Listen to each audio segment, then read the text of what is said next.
Bricks Brazil, Russia, Bharat, China, దక్షిణాఫ్రికాతో పాటు మిగతా దేశాలు బ్రిక్స్ కూటమిగా ఉన్నాయి కదా. ఈ దేశాలన్నీ కూడా డాలర్కి గట్టి షాక్ అయితే ఇవ్వబోతున్నాయి. ఆల్రెడీ ఇప్పటికే ఇచ్చే ఈ బ్రిక్స్ కూటమి కూడా డాలర్కు బదులుగా ఇప్పుడు సొంత కరెన్సీతో వ్యాపారం చేసాయి. ఒక 30% చేసాయి చైనా, రష్యా, భారత్. అందుకే ట్రంప్ విపరీతంగా మొన్న మంట ఎక్కిపోయాడు. అయితే ఇప్పుడు మళ్ళీ బంగారంతో లావాదేవీలు చేయాలని చైనా, రష్యా ఒక ప్రతిపాదన తీసుకొచ్చే దానికి భారత్, బ్రెజిల్, దక్షిణాఫ్రికా మిగతా దేశాలు కూడా ఆమోదం తెలిపాయి. ఈ బంగారంతో లావాదేవీలు జరుపుతాయి కానీ డాలర్ ని ఎక్కడా కూడా అంటే ఒకేసారి కుదించడం మాత్రం కాదు. కాకపోతే ఇప్పుడు ట్రంప్ కి విపరీతమైనటువంటి కోపం వచ్చే అవకాశాలు ఉన్నాయి. డాలర్ కి బదులుగా ప్రత్యామ్నాయం ఉంది అని చూపించడానికి బ్రిక్స్ ప్రయత్నాలు చేస్తుంది. ఎందుకు? మొన్న రష్యా ఉక్రెయిన్ యుద్ధంలో ఇప్పటికే చాలా నిధుల్ని రష్యాకి చెందినటువంటి ఆ డాలర్ రూపంలో ఉన్నటువంటి నిధులన్నింటినీ కూడా ఫ్రీజ్ చేశారు యుద్ధం వల్ల. దానివల్ల మిగతా దేశాలు కూడా ఈ డాలర్స్ లో ఉంటే విపరీతమైనటువంటి నష్టం వస్తుంది. ఎప్పుడు ఎలాంటి పరిస్థితులు వస్తాయో మనకు తెలియదు. కాబట్టి మనం కూడా సొంత కరెన్సీతో లావాదేవీలు చేయాలి. లేదనుకుంటే అందరము ఉమ్మడిగా ఒక కరెన్సీ తయారు చేసుకొని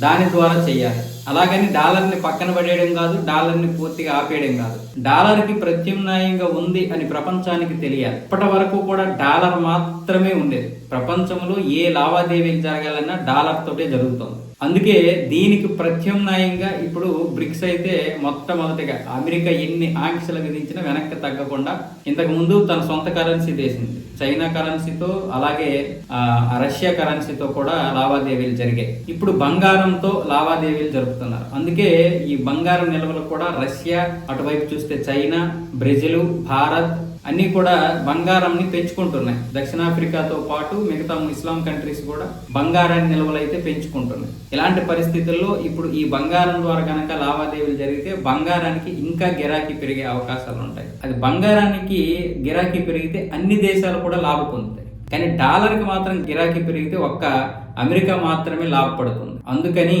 ఇప్పుడు ఈ విధానం తీసుకొచ్చారు. ఇది కూడా ఒకవేళ బహుశా ట్రంప్కి విపరీతమైనటువంటి కడుపు మంట కలిగించే అవకాశాలు ఉన్నాయి.